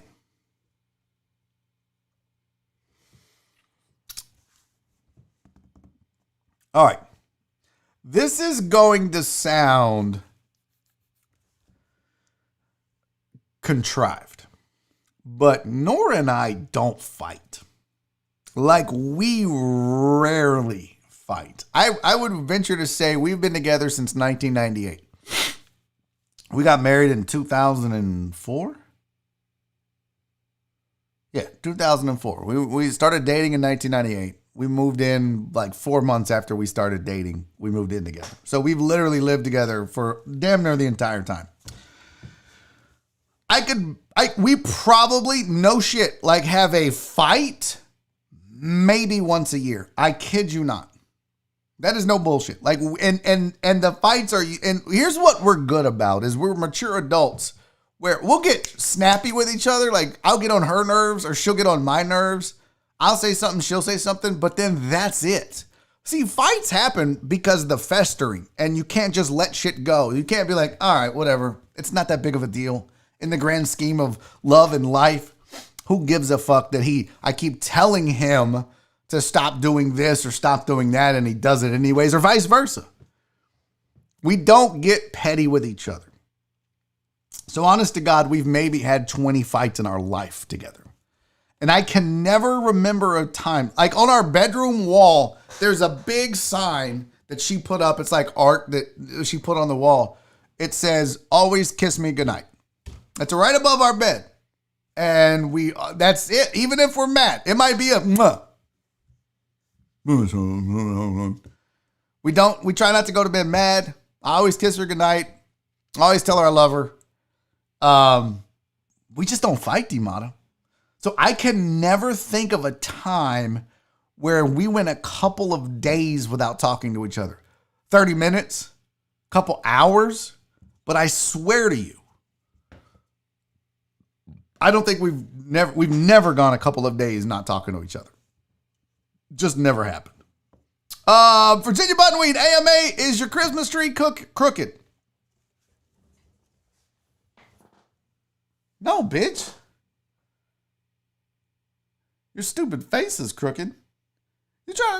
Bro, you gonna make me get Nora after you, Virginia Buttonweed? Nora put that bad boy up. Nora and my sister-in-law Nancy did that. You saying they did something crooked? Both of them will cut the shit out of you. Better not, ho. Eric Resendez, hashtag AMA. Don't say every guy is defensive. Also, what the fuck? Why you hate soccer? I hate soccer just because I didn't grow. I don't hate soccer. I just like to make soccer dorks mad. Why do you hate soccer so much? That's how I read that, Eric. When you said, why do you hate soccer? Deep down, I still love you. That's what it feels like, bro. Like, why do you give a fuck that people don't like that sport? Not you, Eric. I know you're a cool ass dude. I'm just saying in general, soccer dorks get so mad. Why do you hate soccer? Who gives a fuck? I love baseball. People fucking hate baseball. I don't give a shit. I don't care if you don't like baseball. Give a fuck. But boy, soccer dorks, y'all get upset. It's a beautiful game. It's a boring fucking game, Eric. That's probably why I hate it. It's boring as fuck. I need action. All right? I need action. Also, I just didn't grow up with it. I never grew up. My parents didn't watch it. I never played it. I don't know the fucking rules. I try. It's just not appointment viewing for me. Oh, I love this. White Magic loves that. Oh, hey, by the way, guys, White Magic can dunk a basketball. White Magic is good at basketball. Same shit, homie. Same shit. Pink Valkyrie, hashtag AMA. Thank you for being awesome for us ladies. Can you help me find a husband? Yeah, anybody but White Magic. Aim high. Let's see. Do we have any others? We said Smith's 23 years, Barry. Let Stockton retire in peace. Where is it? Is that it? Oh, the Reverend. Hashtag AMA. 3 bucket list places to visit. Ooh. This is good. I would love, first of all, I want to take Nora to Italy. What's that city that's on the water? Whatever that is. Nora wants to go there. So that's my bucket list. Number one is to be able to take her there to see that. Number two, I've always wanted to go to either Scotland or England and go in a real castle, like an old medieval castle. Like I'm fascinated by castles and I don't know why. So being able to go to Europe, go to the UK and visit a castle. Oh, that would be so fucking badass. And then the third one, bucket list. Oh, fucking duh. So right after getting Nora her visit to Italy, number 2 on my list, the castle thing would be third because number 2 on my list, Northern Lights. Oh my God. I want so bad to go see the Northern Lights. It looks so badass.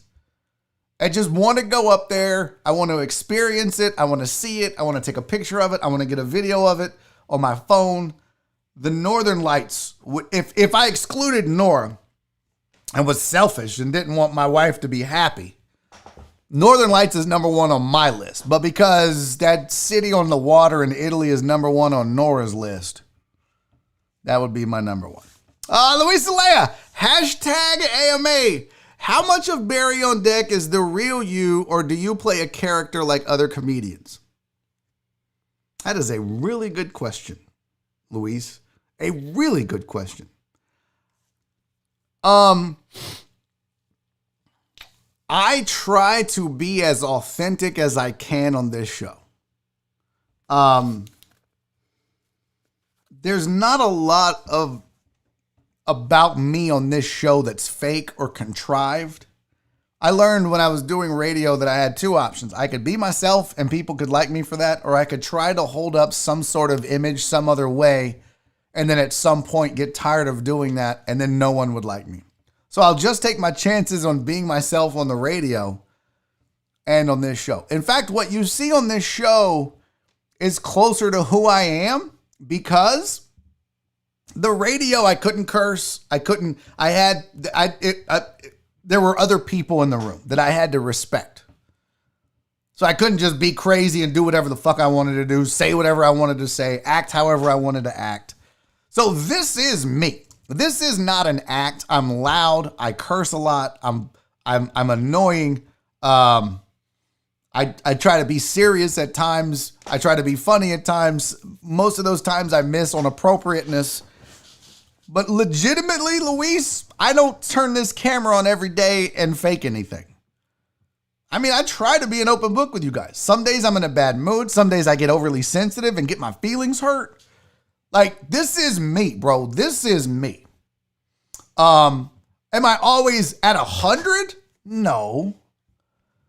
But also, I love performing. So when I'm on stage, when I'm on screen, when I'm on the radio, on TV, whatever it is, I love performing and I love to bring an energy. So this isn't a fake energy. This isn't a fake me. This is the fun that I want to have. It's all authentic, man. None of this is forced. I think you could tell if it was forced. You've listened to people on the radio, or you've watched people that try to exude and be something they're not. It never works. So this is 100% me. Fact. Let's see. What other?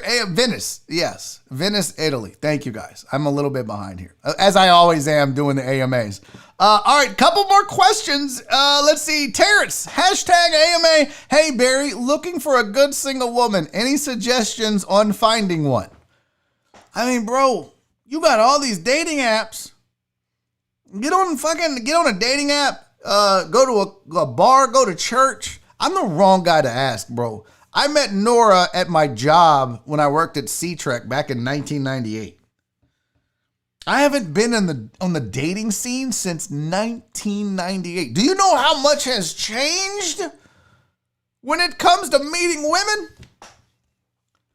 I'm the wrong guy to ask about. I mean, I think I'm fairly good at relationship advice, but when it comes to actually meeting women, my thing would be, first of all, don't look.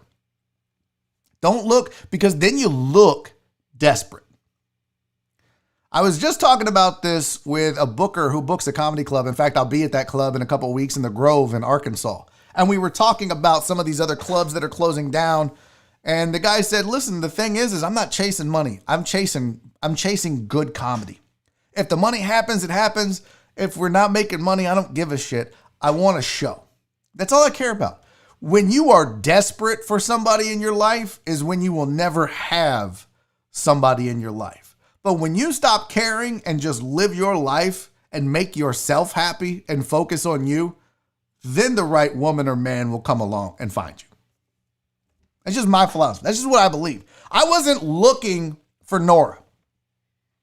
She wasn't looking for me. I was happy being single. I was out. I had just gotten a divorce 6 months ago. I was living my best life. I was trying to have sex with everything that moved, cat. I mean, I wasn't, because they were like, no, but I was trying. And then I met Nora and I was like, I'm done. Take me off the market. She is everything. So when you stop looking, you'll find it. So just live your life, bro. Go do what makes you happy. Where's another AMA? AMA. Hey, there you go. Eric Resendez. Hashtag AMA. A place you want to do comedy and be like, I made it. Ooh, that's a good question. I think if I were to, you know what's weird, Eric? And that's a really good question. Like, what do you consider making it a comedy now? It used to be, when back in the day, it used to be you would get like a Showtime special or an HBO special. And then it would be you got Carson or late night. You would be on Letterman or you would be on Johnny Carson or Leno. And then now, you know, it would be like you Conan or Kimmel or whatever. Then it was you got your own Netflix special. And now it's just evolving. So to be honest with you, the answer would have been, oh, I want to do a HBO special. Or, oh, I want to headline the Comedy Store. But that's a showcase room, even though it's kind of the mecca of comedy right now. I don't know okay. If I could headline, what's that venue in Sugar Land? If I headlined that and sold it out, I would feel like I made it. If I could headline an arena, if I could headline the Arena Theater, if I could, you know, my name is on the marquee. Everybody's buying a ticket to watch me, whether it's Smart Financial Center, whether it's the Arena Theater, whether it's Jones Hall, whatever it is. And it doesn't have to even be here. It could be in Dallas. It could be, but if I'm doing arenas, not clubs, but arenas and headlining, to me, that's making it. But also, I'm not obsessed with making it. Does that make sense? I just want to do comedy. I just want to pay bills. If I could travel and have enough money to pay my bills and do this show, that would be making it for me. I don't need to be famous star comedy. I don't need to be Kevin Hart. I don't need to be Gary Owen. I don't need to be Bill Burr. I could just be Barry, the dude that some of these people go watch. I'd be good with that. Truck Driver Pookie, AMA. How many stand-up shows as a comedian did you do before you got comfortable on stage and got good laughs from people? It took me almost 2 years to get to the point where I was like, I belong here. I'm good at this. Over 2 years of going up pretty regularly. There was a moment where I was going up 5 to 6 days a week. So 2 years, you know, Truck Driver Pookie, you hear a lot about this, whatever you guys do, whether it's comedy, whether it's a sport, whether it's you want to be a Twitch streamer, whether you want to be a bartender, whether you want to be a chef, I don't give a fuck what it is. There's no magic bullet other than work. And I tell young comics all the time. They're always like, I want to be famous. When am I going to be a good famous comic? When you put the work in. And success, you don't get to pick a timeline for success. What you do get to control is how much effort you put into being successful. So for me, I went up every opportunity I got because it's just like an athlete. The more you play and the more you practice, the better you're going to get. The more film study you do, the more you study other great athletes, the more you listen to your coaches and mentors and so on and so forth. You can't do one show every 6 months and be like, how come I'm not famous yet? You can't do one show every quarter and be like, how come I'm not famous yet? When you're coming up, you literally can't do one show a week and be like, how come I'm not famous yet? Look up a thing. I think it's Malcolm Gladwell.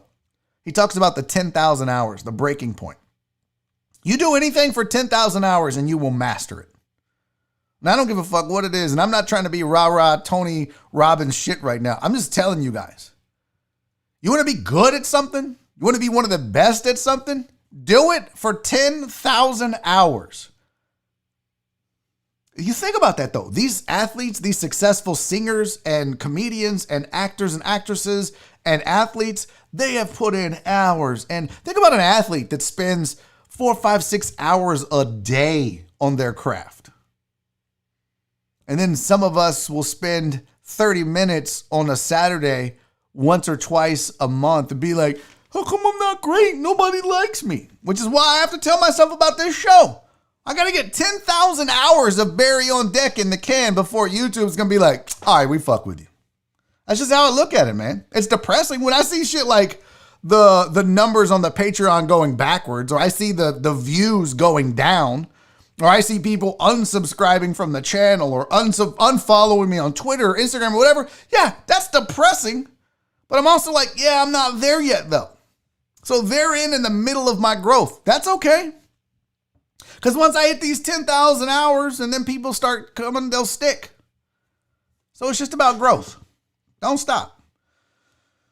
Tony Garza, hashtag AMA. Name your top 5 comedians right now. Fuck.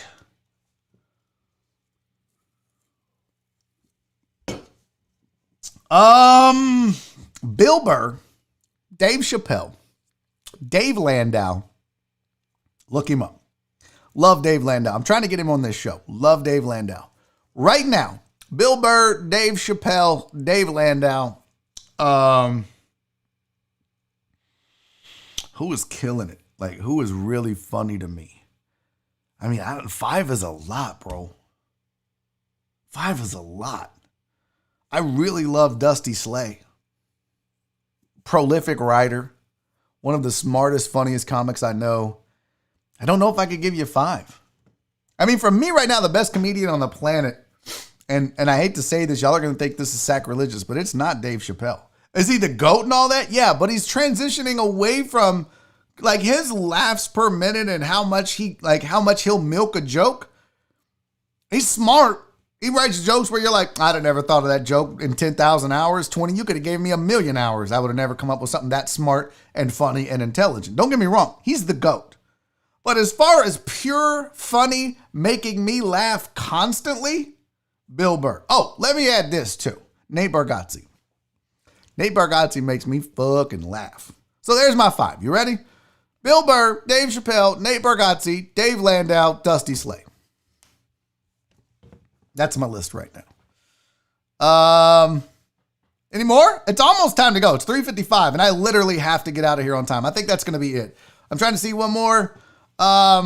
Chris Davis, AMA, would you reconsider and do a virtual comedy show? No. I mean, the money would have to be really, really good, Katie. And yeah, I need to pay bills right now. So I would probably whore myself out if they were like, hey, we'll give you $800 for a 10-minute set. I would do that. I'd be like, okay. But if they're like, hey, I got $30, come do an hour. Well, I'm good. I'll go blow a bum for $30 or some shit. All right, that's it. That's all we have time for. Thank you guys so much for being here today. Thank you for being here this week. Thank you for supporting me, continuing to support me. I don't know how else I can let you guys know I appreciate you. Even the ones that I argue with, White Magic, I'm looking at you, buddy. I still love you. I still love you. I think I nailed that impression. But thank you guys, man. Without y'all, this don't happen.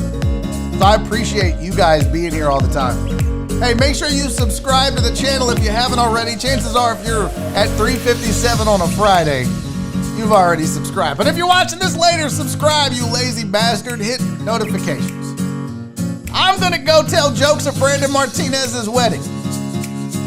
Until Monday, you guys, I love you. Be safe. Be kind. And most importantly, love each other. See y'all Monday. Daddy's making a YouTube video!